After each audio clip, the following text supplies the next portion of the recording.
नमस्कार दोस्तों, study history online channel में आपका स्वागत है। दोस्तों, आज हम देखेंगे गुलाम वंश या मामलुक वंश से संबंधित इम्पोर्टेंट क्वेश्चन। और यह इतने महत्वपूर्ण सवाल है दोस्तों कि पिछले कई एग्जामों में से इनमें से कई सवाल आए हैं और आगे भी आने की पूरी संभावना है। तो शुरू करते हैं। तो सबसे पहला सवाल देखते हैं, निम्नलिखित में से किस शासक को लाख बख्श कहा गया है? तो इल्तुतमिश, कुतुबुद्दीन ऐबक, महमूद गजनवी या नसीरुद्दीन महमूद। तो इसका राइट आंसर हो जाएगा कुतुबुद्दीन ऐबक।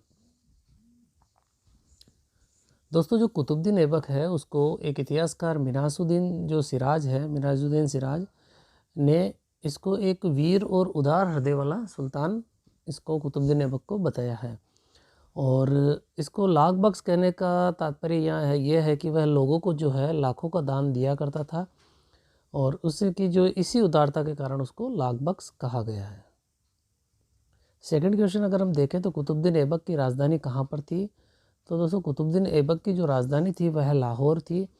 और कुतुबुद्दीन ऐबक का जो समय जो रहता है वह 1206 ईस्वी से 1210 ईस्वी का था।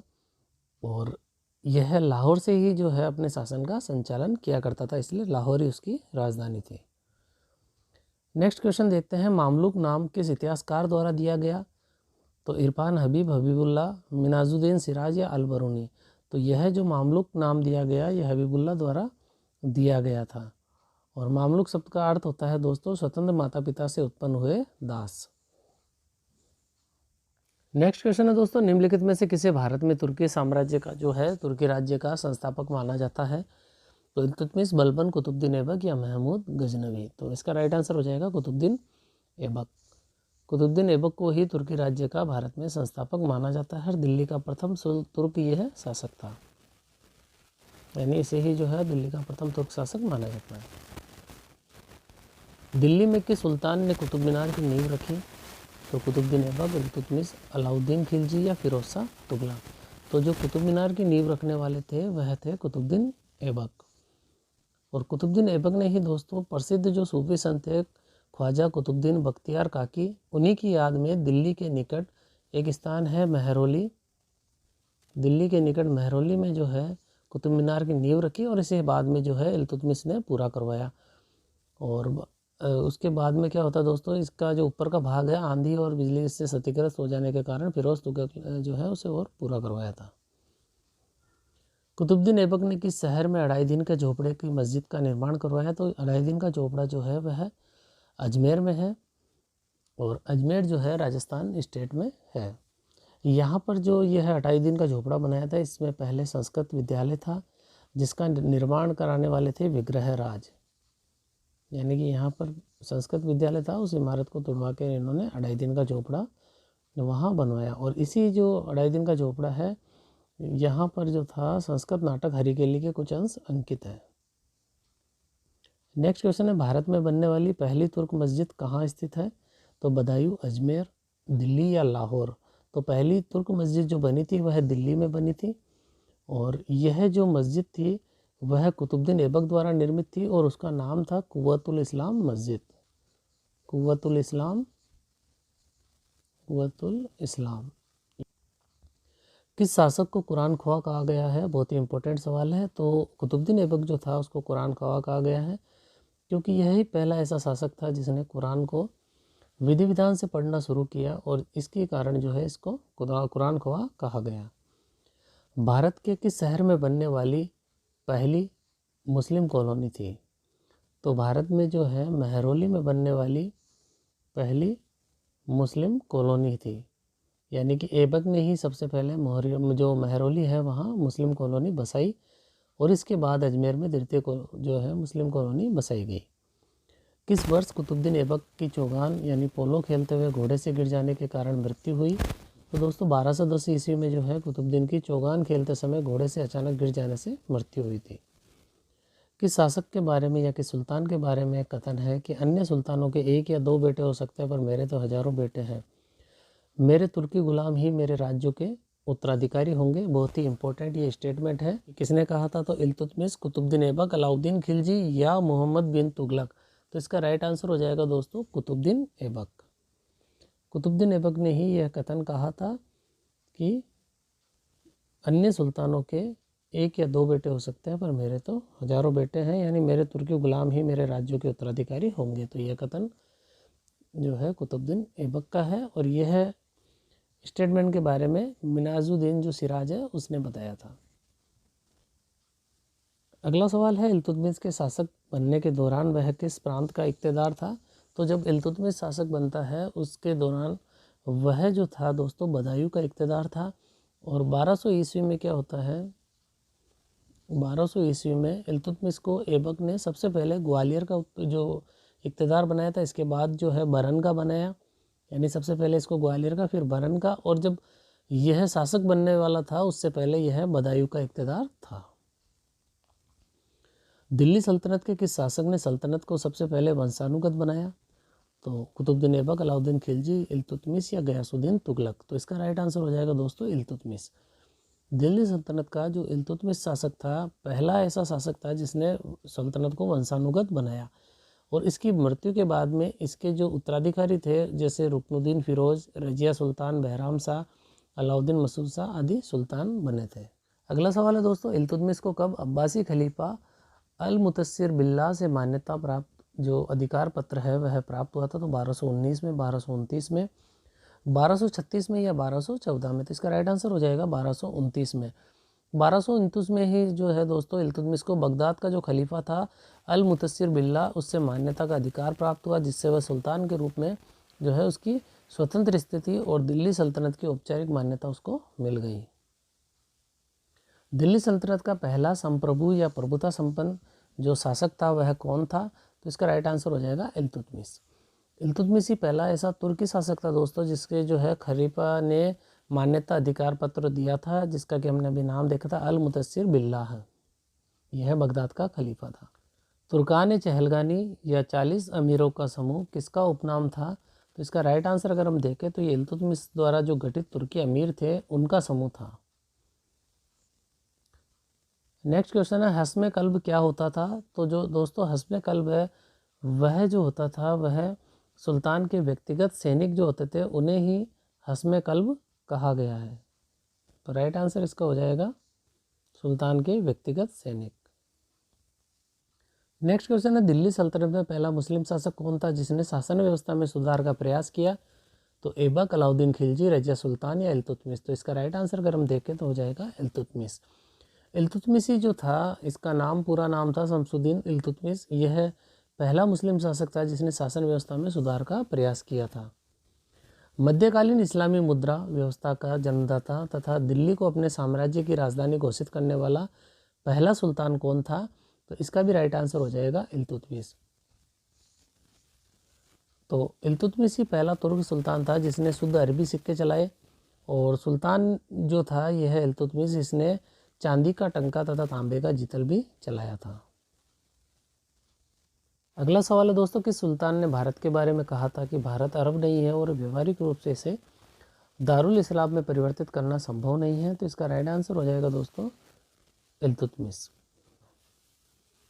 सल्तनत काल में किस शासक को न्याय की जंजीर का शासक कहा गया है? तो दोस्तों इसका राइट आंसर हो जाएगा न्याय की जो जंजीर थी वह इल्तुतमिश द्वारा ही चलाई गई थी। और इसी के शासनकाल में जो पीड़ित व्यक्ति होता था वह लोहे से जो बनी जंजीर है उसमें सोने का एक घंटा बंधा होता था, उसको बजाता था, तब उसकी आवाज़ तब जो है उसकी सुनवाई होती थी।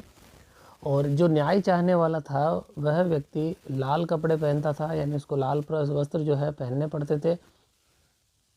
किस इतिहासकार ने कहा कि इल्तुतमिश गुलाम शासकों का में जो है सबसे महान था? तो नेल्सन राइट, विल्सन जो स्मिथ, लैंडपुल या वुल्जले हेग? तो इसका राइट आंसर हो जाएगा दोस्तों वुल्जले हेग। नेक्स्ट क्वेश्चन है, इल्तुतमिश द्वारा चलाए गए चांदी के सिक्के टंका का जो वजन है वह कितना था? तो दोस्तों जो टंका था उसका वजन था 175 ग्राम। और इल्तुतमिश ही पहला ऐसा शासक था जिसने स्थायी मुद्रा की शुरुआत की थी। अगर ये भी पूछा जाए कि स्थायी मुद्रा की शुरुआत किसने की थी तो यह भी इल्तुतमिश द्वारा की गई थी। और एक चांदी का जो टंका होता था उसका जो वजन था वह 175 ग्राम होता था। कौन सा पहला ऐसा शासक था जिसने दोआब के महत्व को समझा? तो इसका राइट आंसर हो जाएगा दोस्तों यह भी इल्तुतमिश। इल्तुतमिश ही प्रथम सुल्तान था जिसने दोआब के आर्थिक और वह जो उसके जो प्रशासनिक नियंत्रण है उसके लिए उसने वहाँ 2000 तुर्क सैनिक नियुक्त किए थे। तो इसने दोआब के महत्व को समझा था। अगला सवाल है दोस्तों, इल्तुतमिश की मृत्यु के बाद दिल्ली सल्तनत की गद्दी पर कौन बैठा? तो इसका राइट आंसर अगर हम देखें तो वह हो जाएगा रुकनुद्दीन फिरोज। इल्तुतमिश ने दोस्तों क्या किया, अपने ज्येष्ठ पुत्र को उत्तराधिकारी जब बनाने की जो प्रथा थी उसको तोड़ा और अपनी पुत्री जो रजिया थी, यानी रजिया सुल्तान जो थी, उसको अपना उत्तराधिकारी नियुक्त किया। लेकिन क्या होता है, जब जो अमीर थे, तुर्की अमीर थे, उन्होंने क्या करा, जो इल्तुतमिश के पुत्र था रुकनुद्दीन फिरोज, उसको गद्दी पर बिठाया और शासन की जो बागडोर थी सारी उसकी सौतेली माँ शाह तुर्कान के हाथों में रही थी उस समय। अगला सवाल है, दिल्ली की स्थापना किसके द्वारा की गई? पृथ्वीराज चौहान, इल्तुतमिश, अमर सिंह तोमर या अनंतपाल तोमर? तो इसका राइट आंसर हो जाएगा अनंतपाल तोमर। दोस्तों, दिल्ली की जो स्थापना होती है वह 736 ईस्वी में होती है और यह की गई थी अनंतपाल तोमर द्वारा। और इसका जो वर्णन है वह पृथ्वीराज रासों में दिल्ली या दिल्लिका के रूप में मिलता है, यानी दिल्ली का नाम जो है वह दिल्ली या दिल्लिका के रूप में मिलता है। और 1276 जो ईस्वी थी दोस्तों, उसमें एक पावन जो पालम बावली लेख है, यह एक जैन अभिलेख है, उसमें इसका नाम जो मिलता है दिल्ली का वह मिलता है योगिनीपुर। योगिनीपुर यह दिल्ली का नाम, एक लेख है जैन अभिलेख पालम बावली, उसमें मिलता है।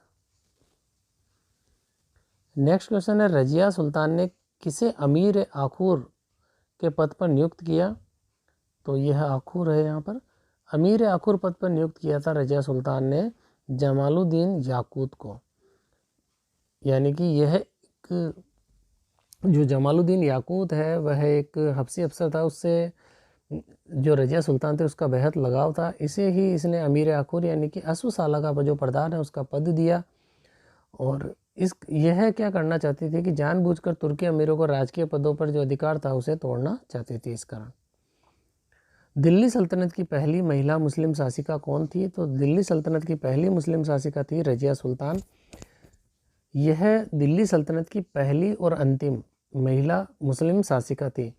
और इसका शासनकाल की बात करें तो 1236 ईस्वी से 1240 ईस्वी इसका शासनकाल रहा था। और रजिया को जो था दोस्तों वह दिल्ली की जनता का समर्थन प्राप्त था। अगला सवाल है दोस्तों, रजिया को अपदस्त कर तुर्क सरदारों ने बहराम शाह को सुल्तान नियुक्त किया। तुर्क सरदारों ने जो है नाइब मुमालिक नाम के नए पद का सृजन किया तथा इस पद पर सबसे पहले किसे नियुक्त किया? तो दोस्तों, सबसे पहले इस पद पर इन्होंने नियुक्त किया था एतगीन को। बहराम शाह द्वारा जो नाइब मुमालिक पद था उस पर सबसे पहले एतगीन को नियुक्त किया गया था। और इस पद पर जो है नियुक्त व्यक्ति संपूर्ण अधिकारों का स्वामी होता था। किस इतिहासकार ने रजिया पर जमालुद्दीन याकूत पर जो है अनुचित प्रेम संबंध का आरोप लगाया था? तो यह आरोप लगाया था इसामी ने। किस इतिहासकार ने माना कि यदि रजिया स्त्री न होती तो उसे महान सुल्तानों में गिना जाता? तो इम्पोर्टेंट सवाल है, यह कहा गया था एल्फिस्टन द्वारा। ये इसी ने कहा था कि अगर रजिया स्त्री न होती तो उसका नाम जो है भारत के महान मुस्लिम सम्राटों में लिया जाता। दिल्ली सल्तनत का कौन सा सुल्तान धार्मिक प्रवृत्ति का था तथा कुरान की प्रतिलिपियाँ जो है लिखकर अपना जीवन यापन करता था? तो इसका राइट आंसर हो जाएगा दोस्तों नसीरुद्दीन महमूद। नसीरुद्दीन महमूद जो था वह सूफी प्रवृत्ति का सुल्तान था और यह जो है कुरान की प्रतिलिपियाँ लिखकर, इसके अलावा टोपी सीखकर जीवन चलाता था। और शासन की जो वास्तविक बागडोर थी उस समय बलबन के हाथों में थी। नेक्स्ट क्वेश्चन है, बदायूं की जामा मस्जिद का निर्माण कराया गया था तो किसके द्वारा करवाया गया था? तो चार ऑप्शन है, कुतुबुद्दीन ऐबक, इल्तुतमिश, बलबन या अलाउद्दीन खिलजी। तो इसका राइट आंसर हो जाएगा इल्तुतमिश। बदायूं की जो जामा मस्जिद है उसका निर्माण इल्तुतमिश ने करवाया था, जबकि जो दिल्ली की जामा मस्जिद है उसका निर्माण कराने वाले जो थे वह शाहजहाँ। यानी बदायूं की जो है वो तो करवाई थी इल्तुतमिश ने और दिल्ली की जो करवाई थी वह शाहजहाँ द्वारा करवाई गई थी। किस सुल्तान को दिल्ली सल्तनत का द्वितीय संस्थापक का माना जाता है? तो इल्तुतमिश, बलबन, अलाउद्दीन खिलजी या मोहम्मद बिन तुगलक। तो बलबन को दिल्ली सल्तनत का द्वितीय संस्थापक माना जाता है। इसी ने जो है दिल्ली सल्तनत को संगठित किया, उसको शक्तिशाली बनाया और 1265 ईस्वी से लेकर 1287 ईस्वी तक जो है इसने बलबन ने शासन किया था। इस कारण इसको दिल्ली सल्तनत का द्वितीय संस्थापक माना जाता है। दिल्ली सल्तनत का पहला शासक कौन था जिसने राजत्व का जो सिद्धांत है वह लागू किया? तो 4 ऑप्शन देखते हैं, अलाउद्दीन खिलजी, अकबर, मोहम्मद बिन तुगलक या बलबन। तो इसका राइट आंसर हो जाएगा बलबन। बलबन ही जो था दोस्तों दिल्ली सल्तनत का ऐसा पहला सुल्तान था जिसने राजत्व का सिद्धांत लागू किया, और इसके अनुसार इसने कहा था कि सुल्तान का जो पद है वह ईश्वर द्वारा दिया गया है, सुल्तान का निरंकुश होना आवश्यक है, सुल्तान ईश्वर का प्रतिनिधि है, इसका मानना था। और इसके अलावा इसने कहा कि सुल्तान उसका जो है उसका स्थान पैगंबर के बाद में है। नेक्स्ट क्वेश्चन देखते हैं, सिजदा तथा पेबोस प्रथा का प्रचलन किस शासक द्वारा किया गया। तो दोस्तों जो सिजदा और पेबोस दो प्रथाएं होती थी उसका जो प्रचलन करने वाले थे वह थे बलबन। बलबन द्वारा सिजदा यानी सिर झुकाकर और पेबोस यानी पैरों को चूमकर, यह ईरानी प्रथाएं थी, इनको लागू किया गया था और इसे जो है गैर जो इस्लामी समझा जाता था, इसका इसने बलबन द्वारा प्रचलन करवाया गया। और इसके अलावा इसने जो है ईरानी एक त्यौहार था दोस्तों नौरोज, उसको भी आरंभ करवाया था। नेक्स्ट क्वेश्चन है दोस्तों, दीवाने अर्ज या सैनिक कार्य विभाग की स्थापना किसके द्वारा की गई। तो बलबन, अलाउद्दीन खिलजी, फिरोज तुगलक या इल्तुतमिश। तो इसका राइट आंसर हम देखते हैं, तो इसका राइट आंसर हो जाएगा बलबन। बलबन द्वारा ही क्या होता दोस्तों, दीवान अर्ज या सैनिक कार्य विभाग की स्थापना की गई, और यह जो था एक सैन्य विभाग था। इसका प्रमुख कार्य जो था दोस्तों वह था सैनिकों की भर्ती करना, सैनिक जो अभियान है उनका आयोजन करना, वेतनों का उनके निर्धारण करना, सैनिकों के वेतन का निर्धारण करना और सैनिकों का जो है निरीक्षण करना, इसका प्रमुख कार्य था। वह कौन सा सुल्तान था जो स्वयं को नायब खुदाई या ईश्वर का प्रतिनिधि कहता था। बलबन, इल्तुतमिश, गयासुद्दीन तुगलक या मोहम्मद बिन तुगलक। तो इसका राइट आंसर हो जाएगा बलबन। बलबन ही जो था दोस्तों वह अपने आप को नायब खुदाई या ईश्वर का प्रतिनिधि कहता था, यानी कि वह कहता था कि उसका स्थान जो है पैगंबर के पश्चात है। नेक्स्ट क्वेश्चन है, दिल्ली सल्तनत का पहला ऐसा शासक कौन था जिसने सबसे पहले सीमांत नीति या सीमा रेखा का निर्धारण किया। तो इल्तुतमिश, ऐबक, जलालुद्दीन खिलजी या बलबन। तो राइट आंसर हो जाएगा इसका बलबन। बलबन जो था दोस्तों उसने सामाना से लेकर मुल्तान तक, यहाँ तक इसने छोटे छोटे दुर्ग बनवाए थे और कृत्रिम सीमा रेखा का इसने यहाँ पर निर्धारण किया, और राज्य की सुरक्षा के लिए उसने वहाँ पर सेना की जो है छोटी छोटी टुकड़ियाँ रखी थी। तो जो सीमांत नीति की जो निर्धारण किया था वह बलबन द्वारा किया गया था। नेक्स्ट इंपॉर्टेंट क्वेश्चन है, फवायद उल फवाद नामक रचना किस लेखक की है। तो अमीर हसन, अमीर खुसरो, हसन निजामी या बर्नी। बहुत इंपॉर्टेंट सवाल है, कई बार पूछा गया। तो यह जो रचना है वह अमीर हसन की है, और ये जो अमीर हसन है दोस्तों वो बलबन के काल का प्रसिद्ध विद्वान था, और इसी ने जो है फवायद उल फवाद की रचना की। और यही जो अमीर हसन है वह देहलवी का उच्च कोटि का गजल रचयिता भी था, और इसी अमीर हसन को जो है भारत का सादी भी कहा जाता है। अगला सवाल है, गुलाम वंश या मामलुक वंश का अंतिम शासक कौन था। तो क्यूमर्स, केकुबाद, मोहम्मद हसन खां या जलालुद्दीन। तो इसका राइट आंसर हो जाएगा क्यूमर्स। बलबन की मृत्यु के बाद क्या होता है, उसका जो पौत्र है केकुबाद वह उत्तराधिकारी हुआ था, लेकिन छोटी उम्र में ही वह सुरासंद्रियों में जो पूरा तरह उलझा रहा। तो तुर्की अमीरों ने क्या किया दोस्तों, उसके उत्तराधिकारी के रूप में उसके पुत्र क्यूमर्स को गद्दी पर बिठाया, और जो जलालुद्दीन खिलजी था उसको उसका संरक्षक नियुक्त किया, यानी आरिज मुमलिक पद पर उसको नियुक्त किया, जिसने 3 महीने बाद ही क्या किया, इसने क्यूमर्स को बंदी बनाकर उसकी हत्या कर दी। अगला सवाल है, निम्नलिखित में से किस सुल्तान ने सिक्कों पर उम्दतुल निस्वा का विरुद्ध धारण किया।